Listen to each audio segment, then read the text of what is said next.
Hi guys, this is Mr. Tan, and today we're looking at the tourism and hospitality industry, and we're focusing on sustainability. So we're looking at the 203 THEL, and we're focusing on questions 1 to questions 4.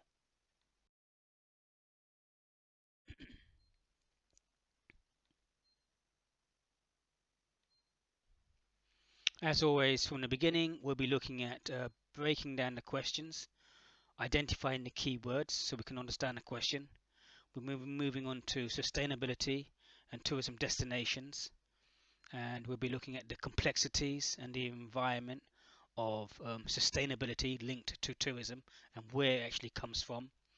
And then we're going to be looking at different approaches, the destination analysis, focusing on one specific case study, as in the assignment brief, destination management, and also the benefits of sustainability in the tourism and hospitality industry. Let's first look at the questions.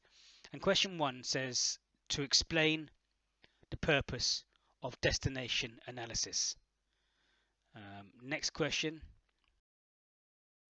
says discuss the complexities of the relationship between tourism, the environment, and sustainable development.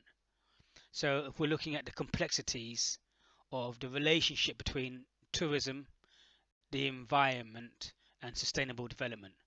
So we're linking these three together. So sustainability, what are the three pillars of sustainability, and we're looking at to the environment as well, and how this interacts with tourism.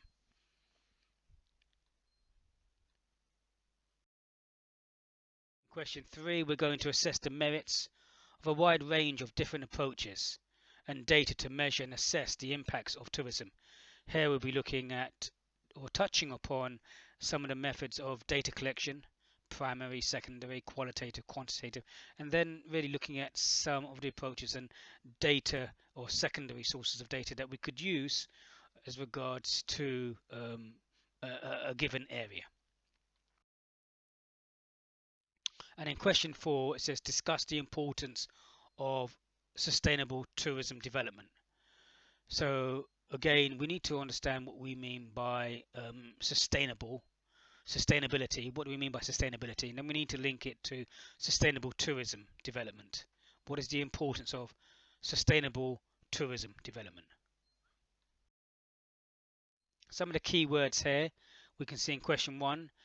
The key word here is to explain. And to explain means to go into more detail. So write it in paragraph format, not just in bullet points. In questions 2 and questions 4, the key word there is to discuss. And to discuss means to talk or write about a topic in detail, taking into account different issues or ideas.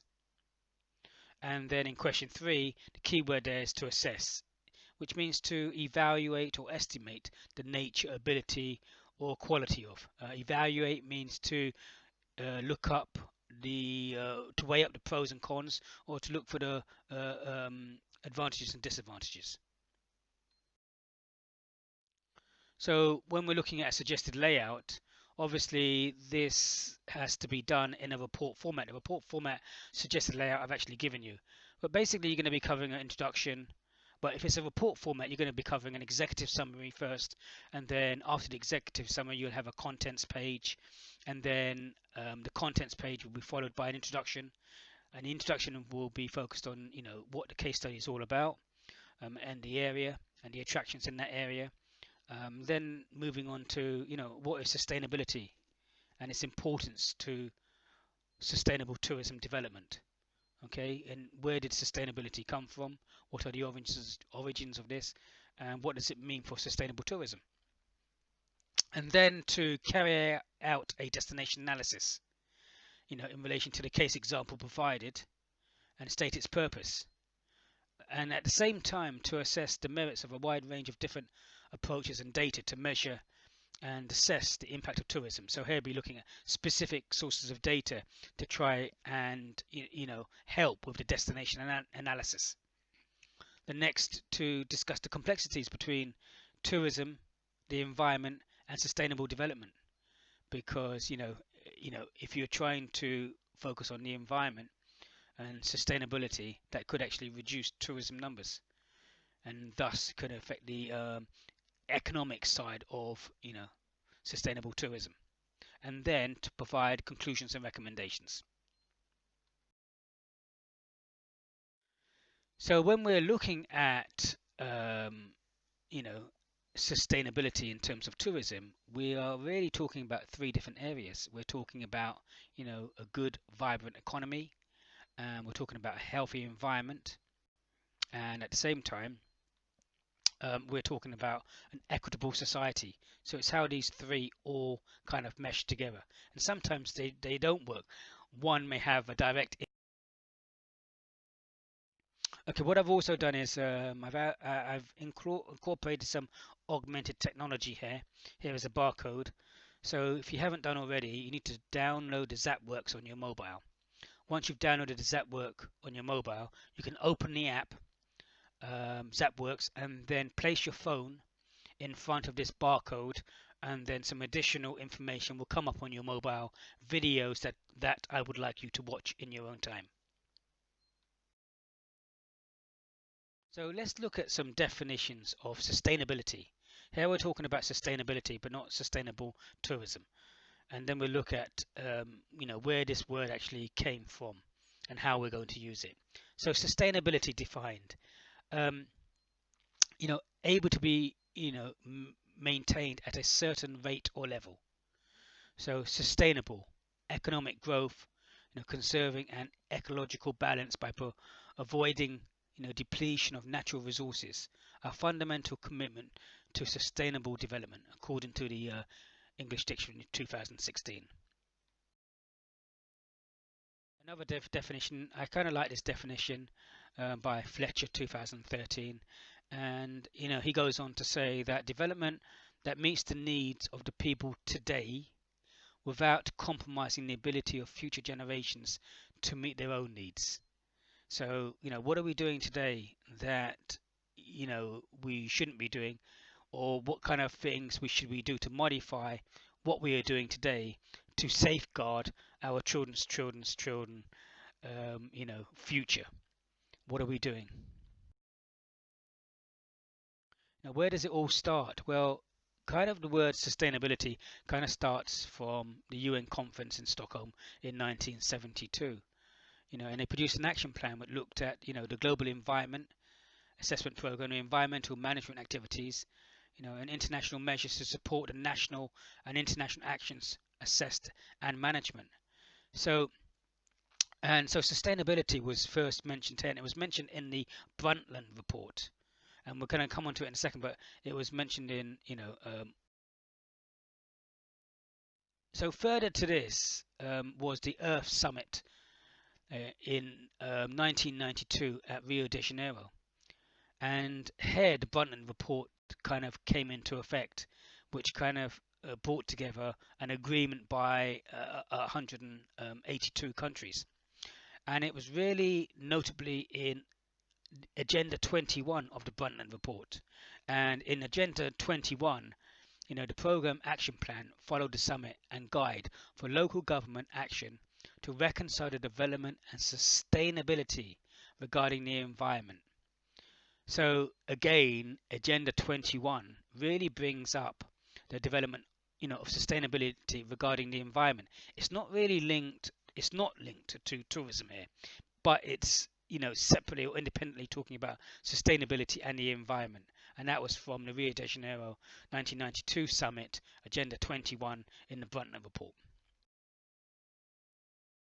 You know, again, we can see that from this Agenda 21, there was an agreement by 182 governments to agree to this, and the agenda was focused around a framework of themes that were aimed at providing an overall strategy to transform global activity into a more sustainable course. The matters addressed in the agenda, were not just the environmental; they included issues such as human development, readdressing the imbalance between rich and poor nations.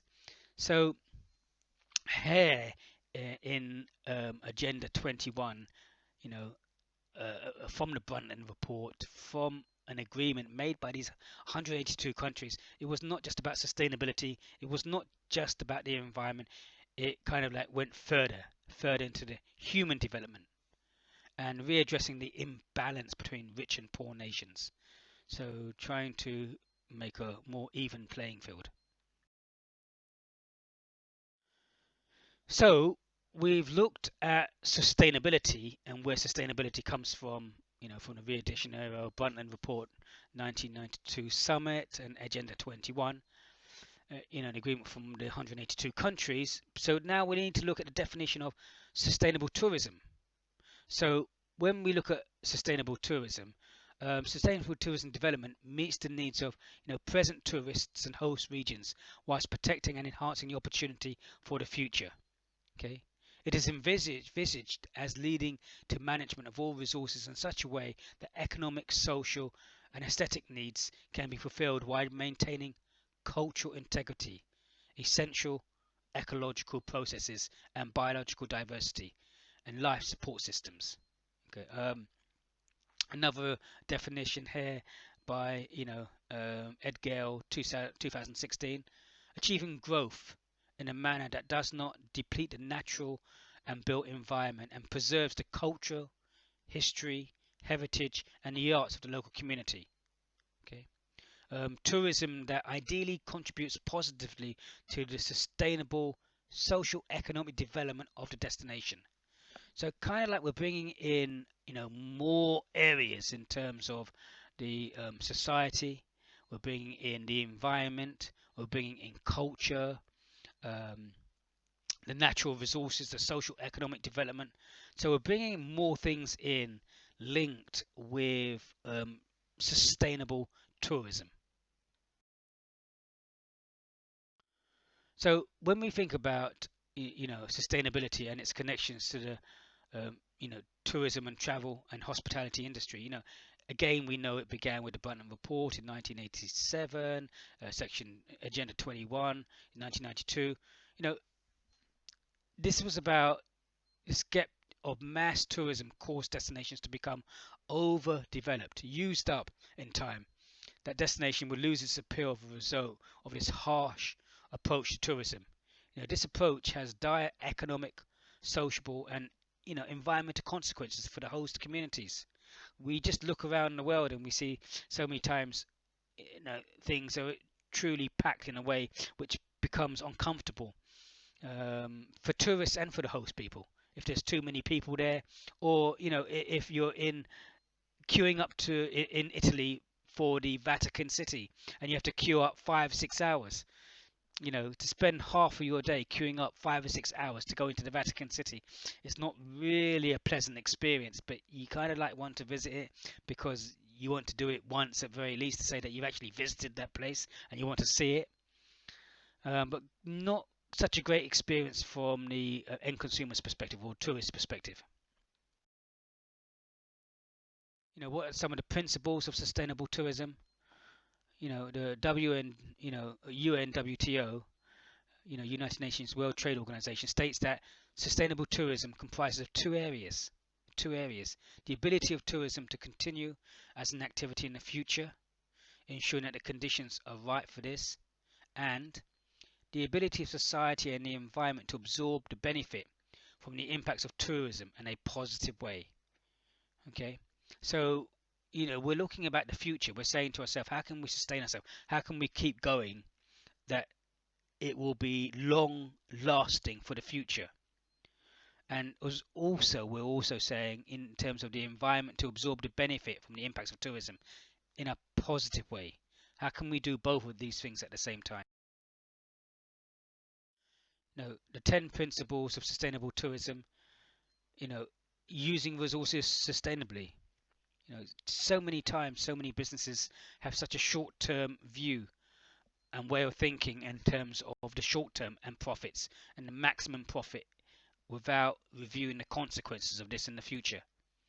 Reducing overconsumption and waste, maintaining diversity within a community, integrating, tourism into planning, supporting local economies, involving local economies, consulting stakeholders and the public, to get people on board, to take people with you, not just to force things down people. Training staff, very important. Marketing tourism responsibly and undertaking research. Why? To identify the needs of the people who are going to come to your marketplace. Again, we will look more at this in terms of market research and data and an analysis of the tourist destination. When we look at the three pillars, we've kind of touched on the three pillars already. We are talking about the economic side. Tourism, more people coming to a location, buying the goods, using the services, going to the attractions, using the hotel, spending their money in a place does bring a lot more money into the economy. It creates jobs. It creates businesses. The businesses then pay for taxes to the government. The employees pay employee tax, national insurance contributions to the government, which contributes to the NHS if it's the UK, and taxes. That means more people are employed and less people are unemployed. So it has a positive benefit in terms of less costs being able to be paid out by the government to people who are unemployed on universal credit. But then you have the social side. How does it affect the social side in terms of the people living there, and even the visitors and people coming to that location? And what about the environment? What is the impact upon the environment? Would it be long-standing? Would it be sustainable?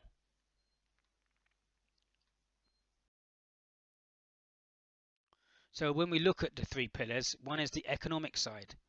Well, the economic side revolves around the concept of enterprise, supporting jobs, delivering income to communities in the long term.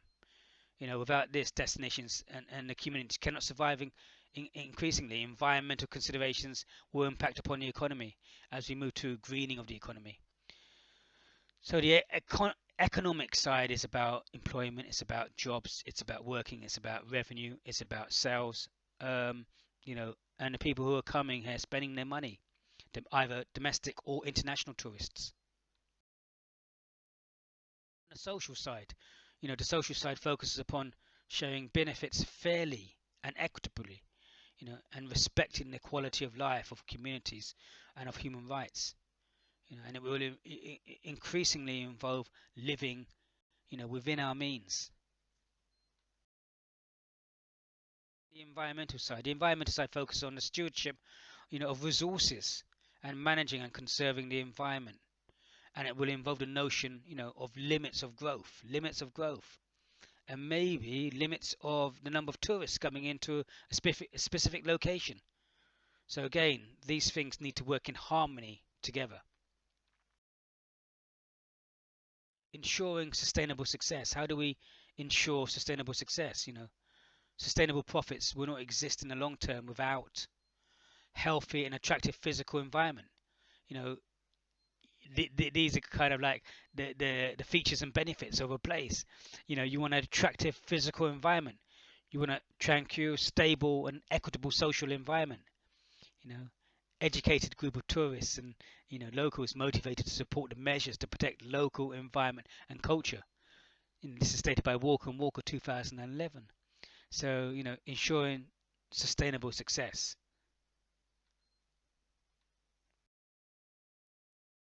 We are obviously looking at the Great Wall of China, and looking at this, it looks absolutely beautiful. You've got the Great Wall of China, you've got the different towers, and it stretches from one end to the other. But how does it look now? Would you want to be here? Would you want to be someone in this crowd? I don't know. Yes, I would like to go and see the Great Wall of China, but no, I wouldn't want to be in that crowd. And given that we've got social distancing now, and we've got supposed to be 2 meters apart, definitely wouldn't want to be in this crowd now. What we're looking at really, we're looking at the continuum of sustainable tourism, and it's really a balancing act, as looked at by Cooper 2016. And so we're saying to ourselves, do we have a strong tourism but weak sustainability, or at the other end of the scale, do we have weak tourism and strong sustainability? Or if we go further up the ladder, do we have strong sustainability and environment-led tourism, or weak sustainability in product-led tourism. So it's a balancing act between offsetting environmental, social, and economic, needs of the community. But what really needs to happen is a long-term goal. What is the long-term goal? What is the long-term aims and objectives in terms of, you know, for that destination, where that destination wants to go? And is it sustainable? Again, I have uploaded some more videos, and if you downloaded Zapworks, um, click just upload the Zapwork on your mobile as a software, and then open the Zapwork, and then put your phone against this barcode, and the videos will come up that I would like you to watch. So please watch those in your own time.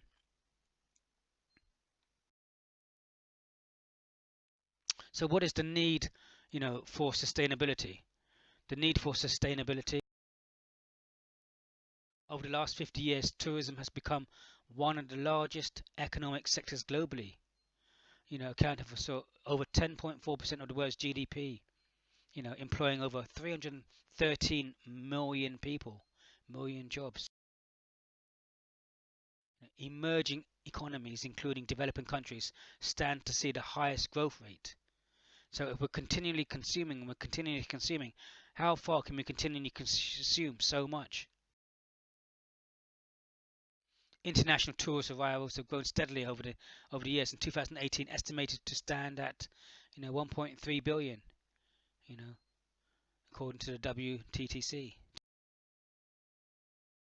Likewise, in the last 10 years, this growth has been particularly marked with the emerging economies, where it has averaged 5.6% per annum, compared with 1.8% in advanced economies. So the UNWTO predicts that growth trends in world tourism will continue, with total arrivals reaching 1.8 billion in 2030. 1.8 billion people traveling, across the world by 2030. That is, just under 1/3 of the world's population.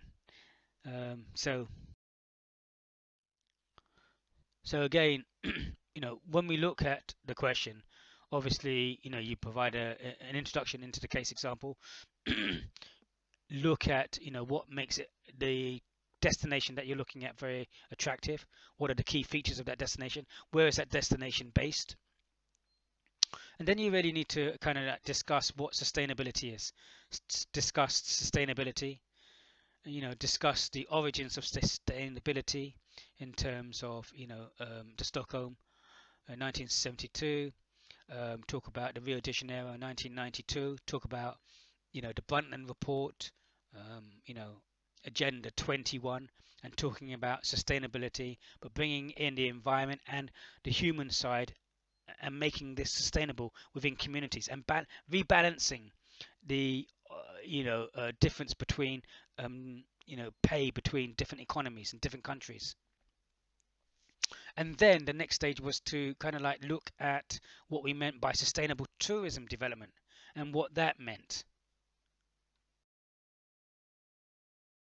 What are some of the niche areas, in sustainable tourism? Some of the niche areas that we've seen in tourism, includes, ecotourism. Niche areas in sustainable tourism includes agro, alternative, appropriate, cottage, culture, ecological, environmentally friendly, the pro-poor, responsible tourism, fair trade, ethical. You've got other areas. You've got dark tourism. You've got green tourism. You've got health tourism. You've got extreme tourism. And we've also got ecotourism. Ecotourism, also known as ecological tourism, is a subset of sustainable tourism which focuses on ecology. Ecotourism tends to be, encountered in destinations where flora, fauna, and cultural heritage are the primary, attractions, according to the Office of National Statistics. Some of these ecotourism activities includes, hiking tours, snorkeling, scuba diving, rafting, boat tours, cultural events, wildlife watching, photography, study of a specific topic or issue. And we've seen a growth in, the different types of um, holidays tourists have been taken from, from the 80s until now. Flights have become cheaper. We've got the easy jets and the low cost air carriers, and prices have come down, so it's so cost effective and cheap to travel from one place to another, which means that more people are traveling, and more people are traveling not just to sit on the beach and on the sand and get a suntan, but a lot more people are traveling to, you know encounter other, activities like ecotourism and what it entails. People want to see the world, but they want to see beauty as well, and they want to enjoy it without being, crowded like a herd of cattle into an area in terms of mass tourism. You know, ecotourism, destinations, ecologists and leaders now realize the importance of preservation. You know, most ecotourism destinations have vast natural surroundings, deserts, rainforests, coral reefs, and, ice glaciers, presence of cultural difference from the visitor. Sustainable profits will not exist in the long term, you know, without a healthy and attractive physical environment, tranquil, stable, equitable social environment. So what you will really have is an educated group of tourists and locals motivated to support measures to protect the local environment and culture. Okay, so we see more of this ecotourism destinations. We look at the ecotourism in terms of, the Eden Project in the UK. The Eden Project in the UK was just basically a quarried out black hole, which looked very, very ugly. But now, if you see the way they've transformed it into different, 3, 4 different big domes, which are huge with all different tropical plants, and so different activities, a waterfall where you could go up and see all the different plants and creatures living there, and so on and so forth. And they've got a zip line where you can, hang yourself to one line and go all the way down from one end to the other. Again, very, very nice in terms of how they've developed this. So when we're looking at, sustainable tourism, it's sustainable tourism, or we could be saying it's mass tourism. And and mass tourism does definitely have a positive impact upon the economic side of that destination, in terms of the number of visitors that go there, the amount they spend, the average amount they spend, in terms of accommodation, in terms of food, in terms of all the activities. And this will have a direct impact upon jobs and employment and businesses, to local taxes, to reinvestment, and so on and so forth. So what are we saying? Because are we saying that it's sustainable tourism versus mass tourism? Because are we saying that we had sustainable tourism, then that is going to reduce the number of people going somewhere. And if it reduces the number of people going to a destination, then that will reduce the economic value of those tourists by sustainability. So, are we saying that? But let's look at it. Should we look at it in a different way? Could mass tourism become sustainable? Um, Anna Pollock, founder of Conscious Travel, thinks otherwise. You know, the movement in terms of mass tourism, the movement of large numbers of tourists to holiday destinations, most commonly associated with summer sun-packed, tourism. I don't know if you look at this beach, with the amount of people on this beach. I don't know. For me, it's not for me. Maybe for some, but not for me. Just to sit on the beach, completely packed with so many people. Don't know. I feel a little bit claustrophobic with this. So when we look at the definitions of sustainable tourism, we've looked at this before. Edgar 2016 said achieving growth in a manner that does not deplete the natural and built environment and preserves the cultural history and heritage and arts of the local community. Likewise, Sharpley 2006, tourism that ideally contributes positively to the sustainable social economic development of the destination. And then really it's about meeting the needs of both visitors and host communities, and protecting and enhancing the tourist attraction for the future as part of a national, economic resource. Okay, meeting the needs of both visitors and the host community, and protecting and enhancing the tourism attraction for the future as part of the national economic resource. So again, if we look at it, we've kind of like covered the introduction, and we've kind of covered the sustainability, what we meant by sustainability, the origins of sustainability, sustainable tourism development, and what this actually means. And what it boils down to, from an economic side of things, how much money this generates. But really, the real question is this sustainable? Is that level or number of tourists sustainable, and over what period of time? So now we're moving on to the destination analysis. And the destination analysis can be seen with this model in terms of its contents. So we see at the beginning you have the destination, and then you have the vision, mission, goals, aims and objectives of the destination. And then the next stage would be to determine who the competitors are and the market structure. So who are the competitors that you're facing? So if you were looking at, for instance, Birmingham in the UK, you might say some of their competitors are Liverpool, Manchester, Edinburgh, Glasgow, London, Cornwall. You might say, these are some of the principal competitors, perhaps. And then you would identify the destination competitiveness and market structure. So, how do you rank? Who are the competitors, and how do you rank in comparison to, their competitiveness against these other competitors? And then looking at examining the dimensions of destination. So what are the factors that are viewed by the tourists in determining the destination's competitiveness? Are you talking about the attractions? Are you talking about the transport systems? Are you talking about the hotel costs? Are you talking about accommodation? What are the dimensions that your target market look for to determine its competitiveness?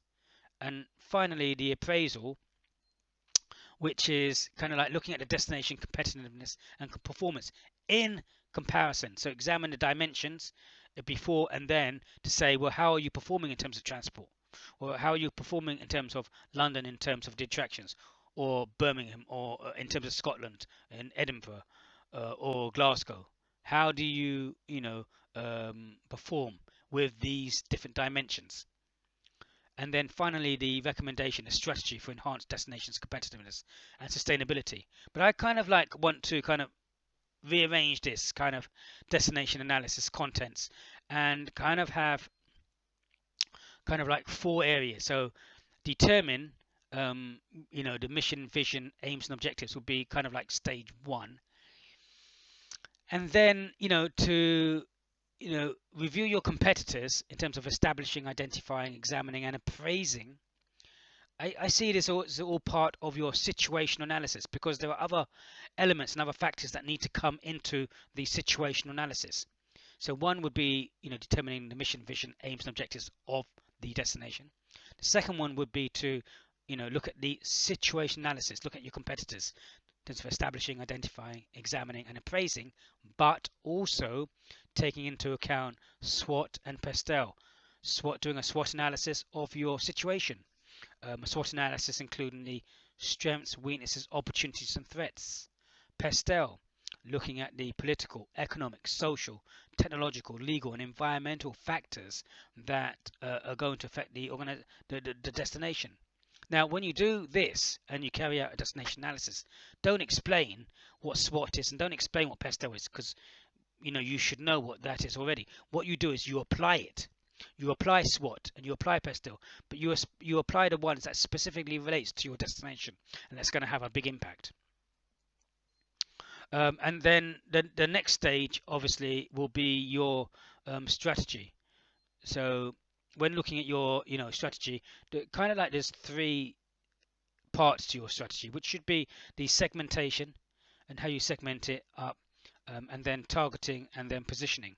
So segmentation in terms of, you know, is it geographic segmentation, demographic segmentation, psychographic segmentation, behavioralistic segmentation?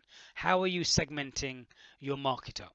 And then once you've segmented your market up, who are you targeting from that segmented subsets? And then after you've identified who you're targeting within that segmentation, or those segmentation categories, then you look at your positioning strategy. How are you going to position yourself from the people who you're targeting in relation to your competitors? Okay. Um, so you need to look at those. We're going to come back to that in a second in terms of that uh, uh, um, kind of like number one in the mission, aims and objectives. Number two, situation analysis. Number three, your marketing strategy. And then number four would be your kind of like implementation of your marketing mix, the product, price, place, and promotion. So,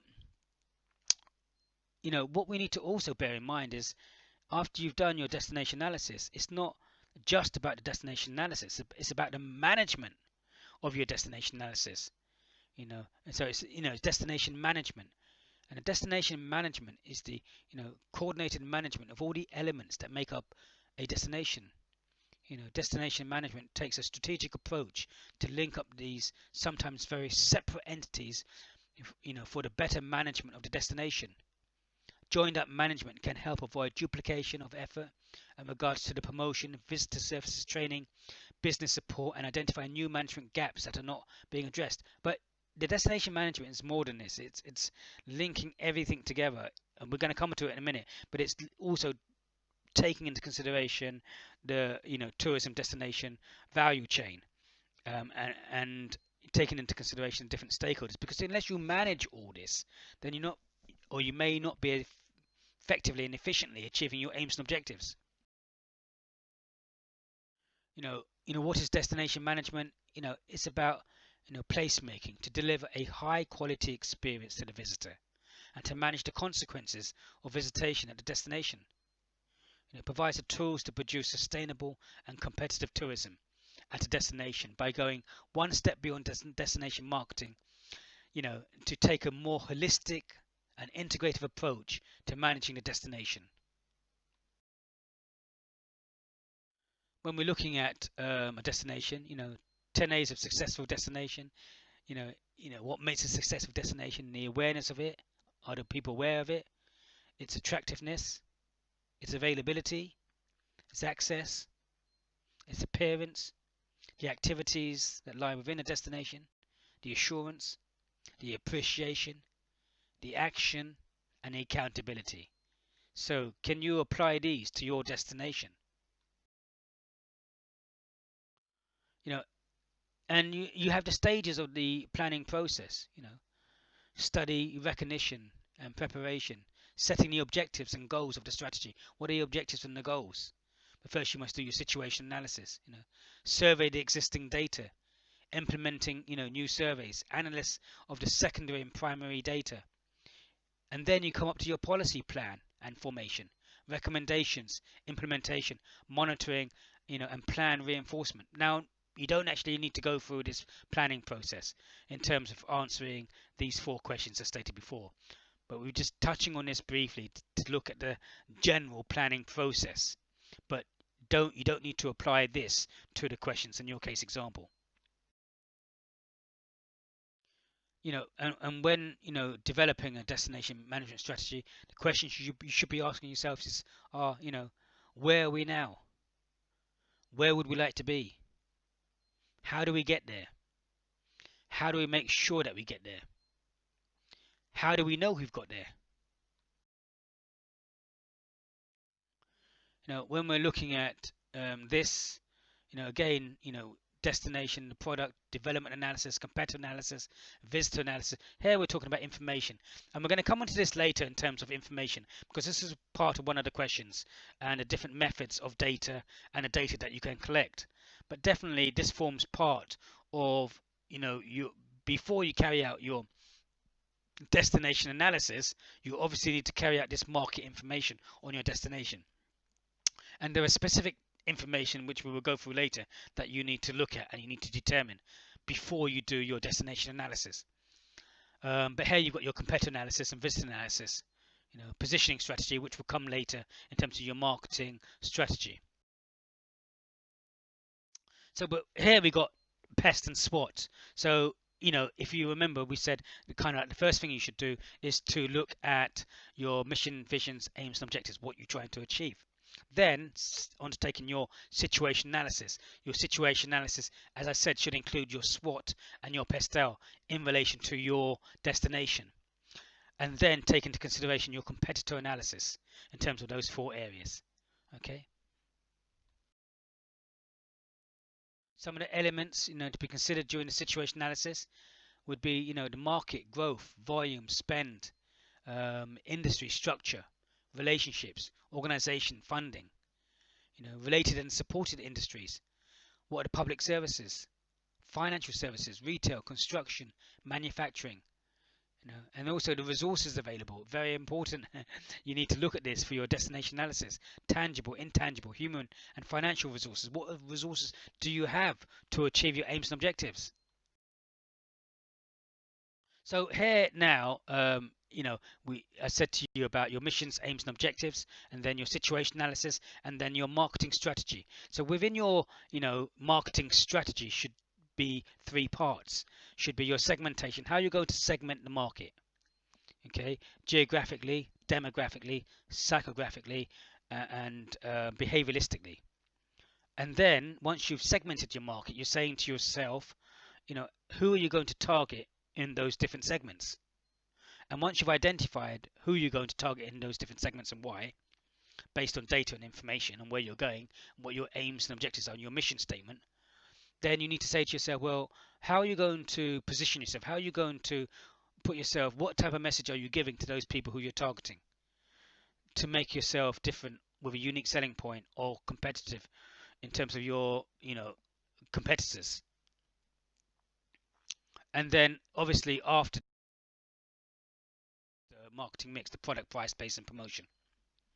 But in your destination management, in order to go through your destination analysis and to do your destination management, you have to understand certain things. You need to understand, the tourism value chain and what it is, in terms of how advertising, comes to the tourist on a product contract, the travel agent, about transportation to the destination, how the tourists get from one place to another place, the accommodation and food, organize the experiences and the events and transport, from site. So you're talking about the travel agents, air, rail, bus companies, hotels, site operators, cultural groups, bus company. And so you're looking at the coordinating of services, tour operators, local tourism board, and it's integrated value. You need to understand this whole process to understand how to manage the whole destination. You need to understand also the tourism consumption model. Hall's model identifies the different levels of consumption that occur at destination level. The various components, part of the industry, have to ensure that the way in which they are delivered their product is done so it is done in a sustainable manner at every step along the value chain, thus working to create a sustainable industry. And it's important to understand, the tourism consumption model and the tourism value chain. Why is it important to understand this? Well, once you understand all of this, you understand really, what and how you're trying to satisfy the needs of the end consumer. But equally, you are identifying the key stakeholders being internal and external to these different stages in terms of the tourism consumption model and the tourism value chain. So once you understand who the key stakeholders are, then you can influence them, you can negotiate, you can take them along with you in order to achieve your aims and objectives. So implementing sustainable practices, the WTTC Tourism, Tomorrow Awards, as one of the world's largest accolades in travel and tourism industry, they're aimed at recognizing the best practice in sustainable tourism within the industry worldwide. So why manage, a destination? Well, it's important, isn't it? It's important. Tourism, is an extremely competitive industry. And to compete effectively, destinations have to deliver, excellent value for visitors and money. I mean, McDonald's say, who is their most valued customer? And is it the person who comes in once and spends £50, or is it the person who comes in every single day and just buys a coffee? Well, it's the lifetime value of a customer, and it's the person who is more important who keeps coming back again and again. So, different destinations want people to return again and again.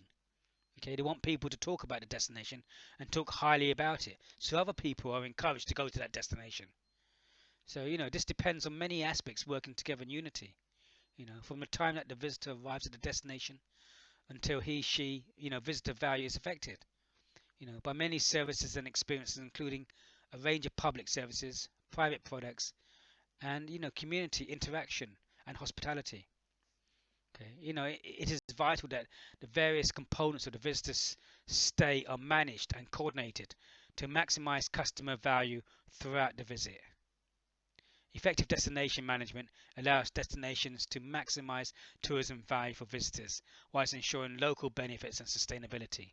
Very, very important. The tourism destination is a link between all the parts of tourism industry, maintains and propels these parts in a complex and specific element of the tourism industry. Hospitality organizations will be included, within a destination management plan. Without a destination management plan, destinations will continue to be exploited and overused, and as has been demonstrated in various areas of Spain. So again, very, very, very important. I think it's like a business. I see this as a business, and it's a business in terms of knowing what you want, where you want to go, and how long you want to be in business for. How long do you want to be in business for? How long do you want to see your product? Because normally there's a product life cycle in terms of introductory growth, maturity, and decline. And how fast that life cycle goes depends upon how much you use the resources and how you manage everything and how you manage the sustainability of it. So I see it very much as a business in terms of the missions, aims, and objectives, in terms of a situation analysis, in terms of the marketing strategy, in terms of implementation of the marketing mix. Why? To satisfy the needs of your customers, the tourists, and the lifetime value of your customers and tourists, so that they actually want to come back again and again and again. So when we think about this, the position of the destination manager, in a wide tourism and hospitality industry, you need to think about the common vision.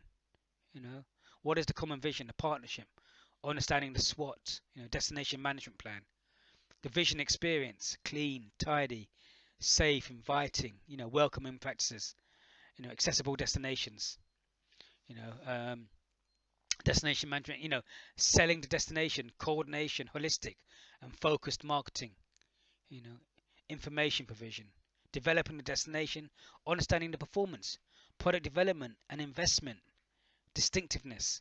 Okay, how are you developing things? How can you apply this to your case study?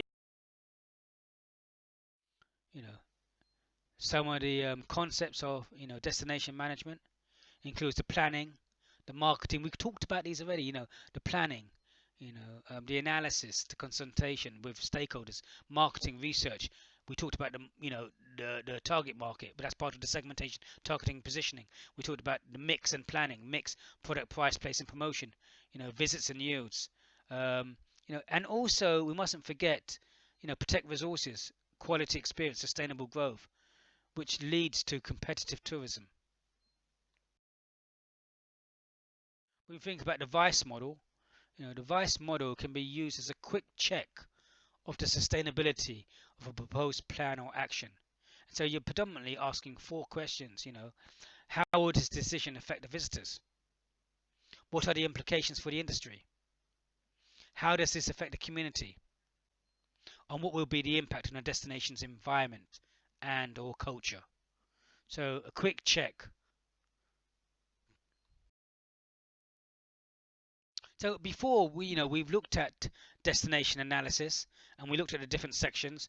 We've looked at destination management and we kind of reviewed the tourism consumption model and the tourism value chain, and we want to gain an understanding of all of those to really identify who the stakeholders are in these different sectors, these different levels, so that we can influence the stakeholders and to achieve our goals and aims and objectives, because we can't do it by ourselves.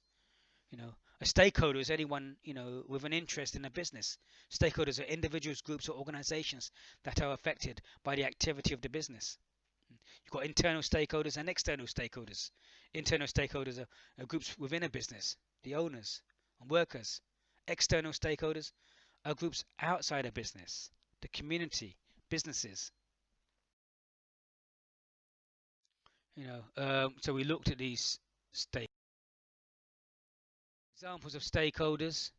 Here you can see the local government, tourism, visitors. Here's another example from an area. Stakeholder example from Worcestershire. Here we can see the examples of a wide range of different people. Visit Worcester TC, a business innovation district, Worcester City Council, you've got Wells upon Melvin Hills District Council, okay, Redditch TIC, Redditch Borough Council, North Worcester Economic Regeneration. So you've got different people in different areas who could be used to, help with your aims and objectives in terms of where you're going. What's the importance of involving, stakeholders? Hall 2008 argues that, involving people in the planning and decision-making process that affect the community is extremely important. Such activity is likely to foster sustainable outcomes, as participants will be more likely to regard themselves as stakeholders in the implementation of programs. Hall 2008. Likewise, when we look at this, this can lead to a more integrated approach in which residents' needs, as well as those of tourists, are considered to be equal or greater importance. Very, very important, because remember we talked about in sustainability and sustainable tourism, it's not just about the environment, it's not just about the economy, it's also about the social side, the social side of the visitors and the visitor experience, but also the social in terms of the people who live in that community and how they're affected. And one of the key things to do once you've done your destination analysis and you've got your destination management, and you looked at the tourism destination value chain and the consumption model, and you've looked at all of this and you've identified who the key stakeholders are, then you've got to analyze them and plot them into a map and determine who the key players are, who you need to keep satisfied, who you need to keep informed, and who you need to maintain minimal effort with. And you need to do this because you can't keep everyone as important. You can't give all the time and attention to everyone. You've got to look at who the key people are and focus on those people first. Keep those C people satisfied and the B people informed and the A people to minimum effort. Why? Because there's only so much time that you have. There's only so many resources that you have to meet all of these stakeholders' needs. So it's very important to identify all the different players in the mapping of different stakeholders, and then to meet their individual needs. Because without it, you may not achieve your aims and objectives. Co-petition, this includes, aka cooperation, co-petition combines the, words competition and cooperation. The need for cooperation among tourism destinations in order to make a better market, the tourism, product effectively to meet the competition at the regional or global level. You need this. By working together, knowledge and research can be shared. They can outsmart competitors that they couldn't reach, by themselves. I know that certain hotels. I went to a hotel in Warwickshire, and then buying this hotel deal also got me, breakfast, dinner, and also entry into various attractions like Warwick Castle. So Castle had linked up to various hotels to say that if people had bought the hotel from a specific place, then they would also get entry into Warwick Castle. But then this is also good for Warwick Castle because then people going to the hotel buying that will want to go to the Warwick Castle as well. And then when they go into Warwick Castle, they'll be spending their money and resources. So different people working together. Cooperation, by working together, knowledge and research can be hard shared. Okay. Yeah. Then we also think about, a tourism policy development process. The tourism policy defines the direction or course of action that a particular country, region, locality, or an individual destination plans to take when developing or promoting tourism. The key or principle of any tourism policy is that it should ensure that the national, regional, or local would benefit to the maximum extent, possibly for the economic and social contributions of tourism. The ultimate objective of tourism policy is to improve the progress of the national, regional, or local areas and in the lives of the citizens themselves. So you need to have a policy plan in terms of what you want to do. But again, even though you have this policy plan here, it's not required to actually follow this policy plan to achieve your assignment. Okay, you do need to do your the different sections in terms of the introduction, in terms of the destination that you're looking at sustainability, how sustainability grew, the link between sustainability and sustainable tourism, and the different elements and different pillars of sustainable tourism, and then your destination analysis, how you split that up in terms of linking it to destination management, by identifying the different stakeholders at different stages of the tourism supply chain, and then developing your tourism policy development process and going through these different stages with the ultimate objective of tourism policy to improve the progress of the area and the lives of its citizens.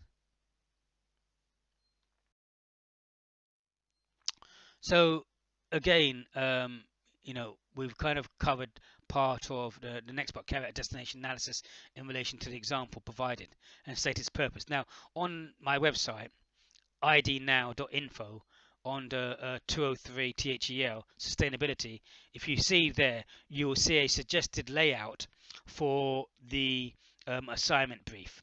So here I put a more detailed suggested layout for the assignment brief. So you go to idnow.info and then click on HNC HND and then go to 203THEL and you will see it there. So now we need to look at the research methods because within the question as well, it talked about different methods of data collection, different methods of information.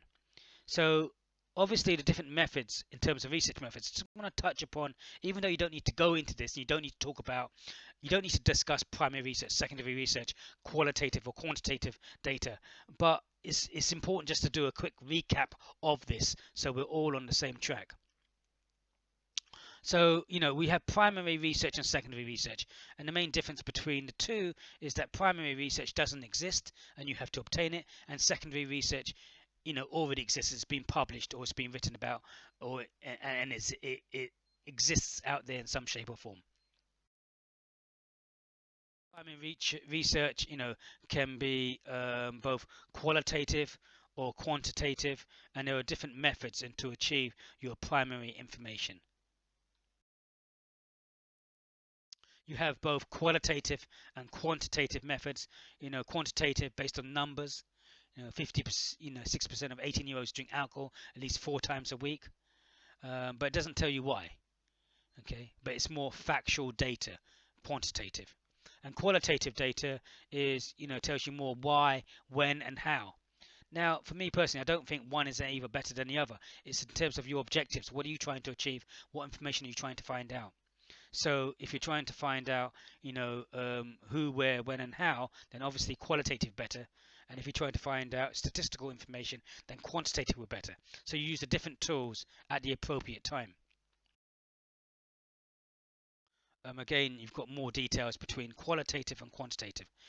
Quantitative, statistical based, gather statistical, valid, numerical, measurable data, usually related to data on the market size, growth, and market shares.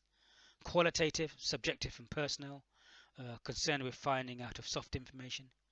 The main purpose is to understand consumer behavior, attitudes, and perceptions. So here, kind of like we've given a brief outline of the different research methods, both qualitative and quantitative. Qualitative, the use of secondary data. You can have quantitative use of secondary data as well. Qualitative in terms of case studies, informal interviews, observation. And observation, you can have participant observations or non-participant. They can be overt or covert. And quantitative in terms of content analysis, experiments, surveys, if it's questionnaires, structured interviews. Okay, again, a brief overview in terms of research methods. And again, when we're looking at secondary information, because when you're carrying out your destination analysis, you're not really going to be asked to carry out primary data in terms of finding or carrying out a survey or qualitative research or in-depth interviews or anything like that, but really you're going to be using secondary data. So it's important to see the different ways and different areas that you can actually get information from: documents, surveys, and multiple different sources. People often say, or the question is normally asked, is information power? And people normally say, yes, information is power. But in fact, really, information is not power. It is specifically the use of information which gives you power. Two people can have information, and one uses it in a different way to another, which makes that person more powerful than the other. So it's how you use information that makes you powerful. But information itself is not power. Again, I hope you've downloaded ZapWorks and open the app up. Put a few videos on there which I would like you to watch. Open it up on your mobile, scan, just put your phone in front of the barcode and the videos will come up. You've got screen 1 with 3 videos, and then if you go to screen 2, next button, you will see some more videos that I would like you to watch. So now we're moving on to the different types of data. Types of data to be collected. So really, in terms of looking at your destination, you need to find, I want to find out how many visitors are coming to your site over a 5-year period, and has that been increasing or decreasing, and why? And how many international tourists have been coming to your destination over a 5-year period, and has that been increasing and decreasing? How much do the domestic tourists over that period on average spend? And has that been increasing or decreasing over a 5-year period? Likewise, what about international tourists? What is the average spend of the international tourists in your destination over a 5-year period? Equally, what are the demographics of the domestic tourists coming to your destination, and the demographics and motivations for travel of the international tourists coming to your destination? And likewise, are there any political motivations for travel? Equally, you want to look at volume statistics, you want to look at expenditure statistics, and you want to look at visitor profile statistics, all information which are readily available in terms of secondary research. When we look at volume statistics in terms of, as I said before, international tourist arrivals, the number of international tourist departures, domestic tourism, okay, they are measured as trips, not individuals, but this method does not take into account the length of stay, very important for accommodation providers. more useful method, to measure total tourist nights also acts as a measure of the likely impact visitors have on a destination. You have, value, expenditure statistics, total visitor expenditure. It's a simple measure of the economic value of a destination.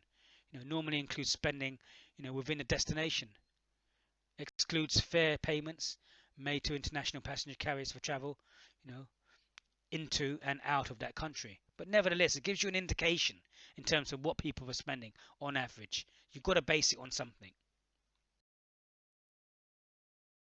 But equally important is the visitor profile statistics. These are made up of statistics relating to the visitor, and include trip characteristics and demographics. You know, so who are the people that are visiting? How long for? Why are they visiting? You know, what use would this information be without our national tourist board, Visit Britain?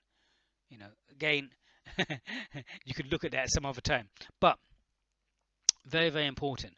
Demographic profiles of these people. What age categories are you? Are they men? Are they women? Are they young people? Are they families? What are the demographic profiles of these types of people? And what are their needs? What are they here to see? What do they want to see? How long do they want to spend? What type of restaurants do they want to go to? What do they want to eat? What accommodation do they want to stay at? Okay, all of these things would be very, very useful to know, because then you can analyze who your target market are.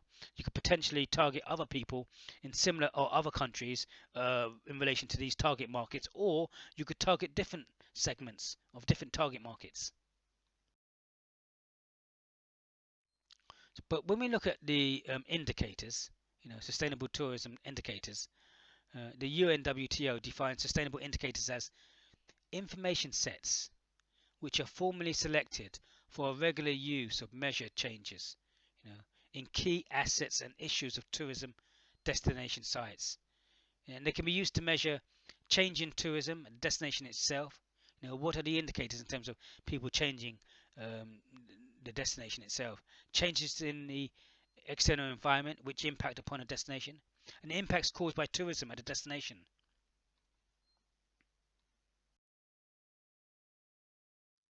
The role of indicators, in monitoring sustainability, it's kind of like a diamond shape in terms of management response. What are the consequences?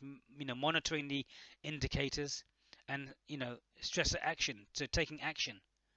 Okay, looking at these indicators, and if these indicators, are showing a downward trend, which is going to have an impact on tourists coming or spending, what action are you going to take about this? Types of sustainable tourism indicators include both quantitative and qualitative. Quantitative data, number of tourists, bed nights, carbon emissions, ratios of tourist to residents, percentages, occupancy levels, train staff, change in tourists. What are some of these indicators of determining what's happening? Qualitative, in terms of category indices, level of protection. Normative indicators, existence of the recycling plan. Nominal indicators, certification, opinion-based indicators, level of satisfaction of tourist residents, tolerance of tourists.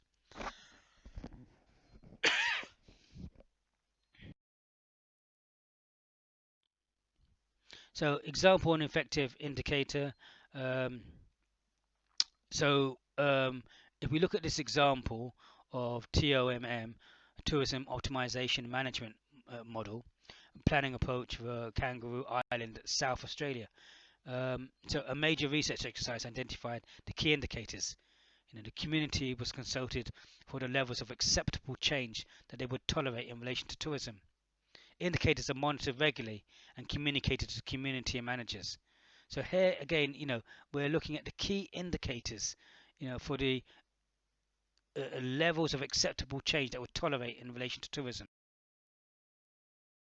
So when we looked at this Kangaroo's Island indicators, it looked at the proportion of residents who perceive that tourism has a positive effect on a community, and it said acceptable range 80 to 100%. 80% is fine. But we look at the next one, proportion of residents who perceive that tourism has a positive effect on their personal quality of life. We said between 60 and 80%, but we were only getting a response of 44%. So it's not a very, very good indicator in terms of people seeing that it doesn't have a positive effect on their personal quality of life. So looking at personal indicators here. Okay. We must also look at the tourism multiplier, the effect of tourism in terms of an economic perspective. The tourism multiplier considers the circulatory effect of the change of the economy caused by tourism, acknowledges the direct and indirect and induced effects, commonly considers income, but can also consider employment and government revenue. So if we look at Omaha as an example, for instance, Omaha welcomes 5 million overnight visitors a year every year, and visitors who come to the city is for business meetings, college visits, or just a nice weekend getaway. But according to the Nebraska Divisional of Travel and Tourism, each dollar spent in Omaha is recirculated in the economy to produce an additional $1, in the business income, creating an overall economic impact of $2. This is called the multiplier effect, because this person would then spend, and someone would get wages, and then they will go out and spend. So more money is being poured into the economy. But you've also got the possibility of leakages in reducing the multiplier effect. Leakages of expenditure can occur, for the cost of imported goods, especially food and drink. Okay, foreign exchange costs and imports for the development of tourist facilities. The remittance of profits abroad, remittance of pay, to expatriates, management fees or royalties to franchises, payments to overseas carriers and travel companies, cost to overseas promotion. So again, it's looking at leakages which could reduce the overall multiplying effect. And we're saying that we need to look at these leakages and try and reduce them as much as possible to maximize the multiplier effect. But again, don't really want you to talk about these in the assignment brief. Just really want you to focus on the guidelines that I've given you.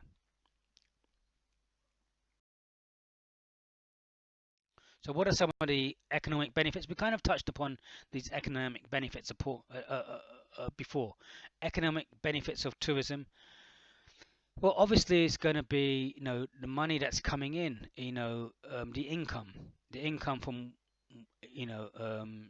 to wages, which basically means that if people are being paid wages, and then those employees are paying tax, which goes to the government. And also, if these people are working, which means they're not unemployed, so that the government doesn't have to pay out monies from them to unemployment benefit or universal credit. Until income from businesses obviously making profits, and as a profit they will pay income tax, and the tax again will go to the government. So again, it is very healthy for the government to have this source of money coming in, so they're not paying out in terms of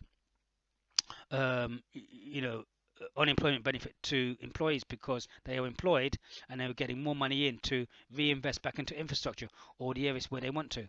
Employment, more jobs created, long-standing debate. But we've seen that employment in the tourism and hospitality industries is lowly paid, higher percentage of women in comparison to the other industries in the UK, lowly qualified. 12% of the people have a degree or equivalent in comparison to 29% of the wider industry in the UK. You've got seasonal contracts, 0-hour contracts, so there is a debate around this. But also you got the other benefits in terms of regional development. Economic benefits of tourism, generates rapid injections of expenditure into the local economy. Major job creator with jobs that do not require high levels of training. Tourism can generate twice as many jobs as in other economic sectors such as oil production. rapid improvements in living standards, creates a demand for goods and services, and maintains, viability of enterprises at the destination.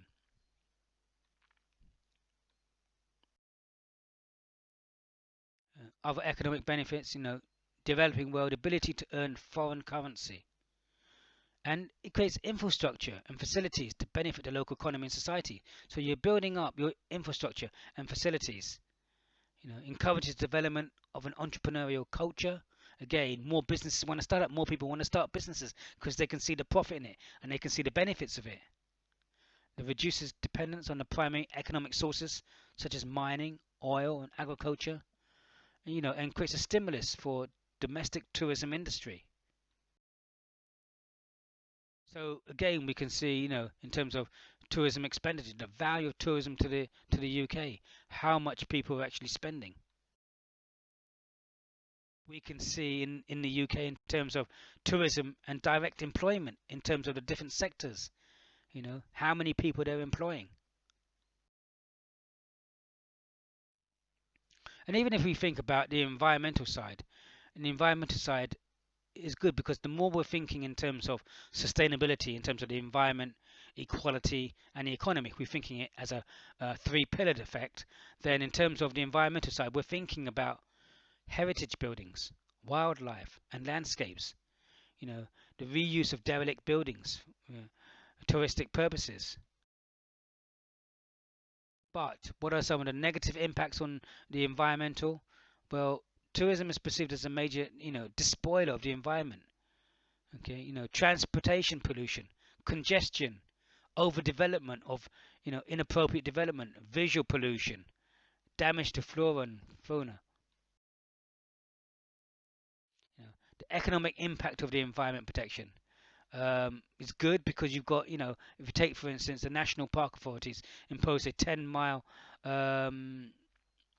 speed impact on Wildermore Lake in 2005. But the negative side was, as a result, local TSA received 12,000 fewer inquiries, in succeeding 6 months. Boat registrations and launches fell sharply. Traditional high-speed water skis and powerboats users withdrew, and local businesses faced losses of around 7 million annually. But again, can they survive?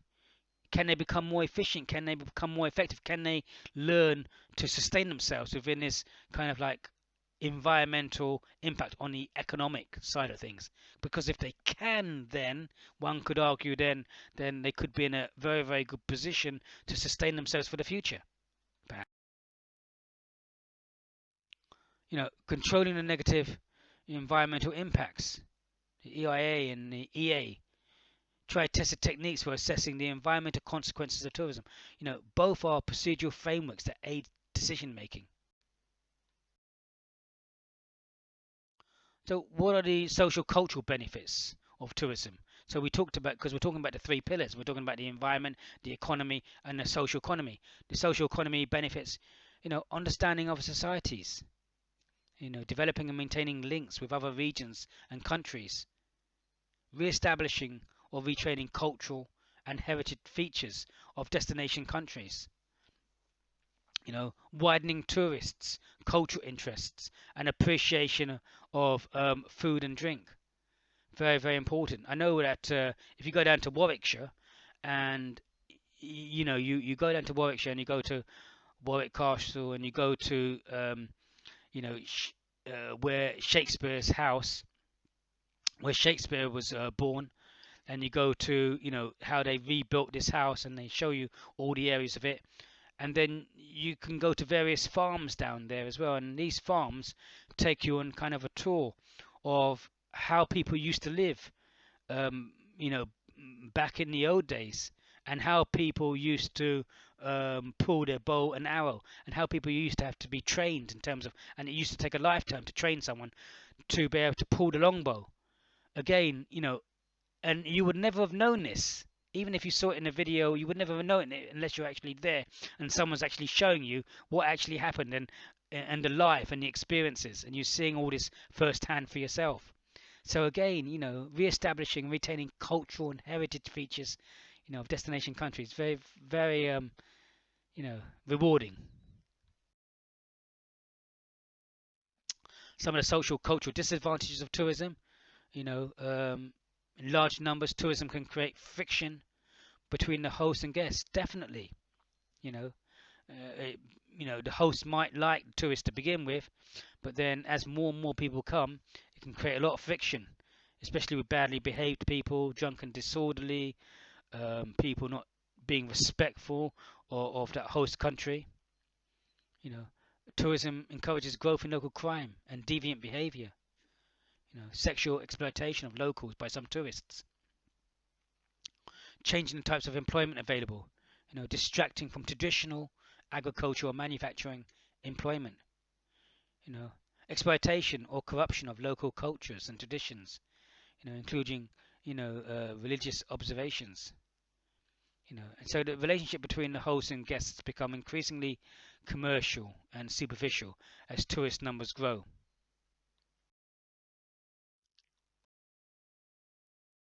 So we've kind of covered this now. So we've looked at the questions and we've broken down the questions and identified the keywords.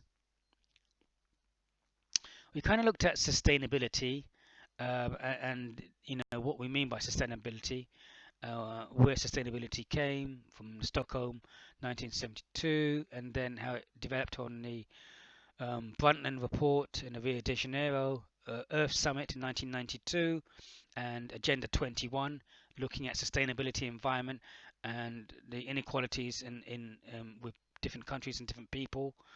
So, and then linking sustainable tourism development and what was meant by the economic side, the environment side, and the social side.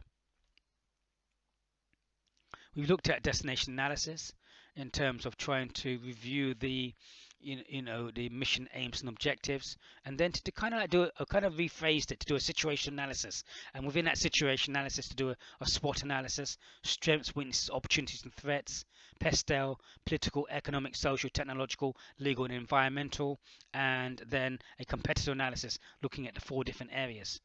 And then after the situation analysis, kind of doing a marketing strategy, breaking it down by segmentation, targeting and positioning, segmentation by geographic, demographic, psychographic, behavioralistic, and then targeting within that segmentation, and then positioning in relation to your competitors, and then implementation of the marketing mix. We looked at talked about the product, price, place, and promotion. Um, then obviously, sorry, within that destination analysis, we looked at destination management and looking at the tourism value, the consumer buying, and also stakeholders and the importance of stakeholder mapping. And then in tourism, environment sustainability, the importance, and then just summing up conclusions and recommendations. So I hope that has been interesting, and we seem to have covered a lot today. There will be more information in terms of this, in terms of additional videos looking at specific topic areas. So thank you today with myself, Mr. Tan.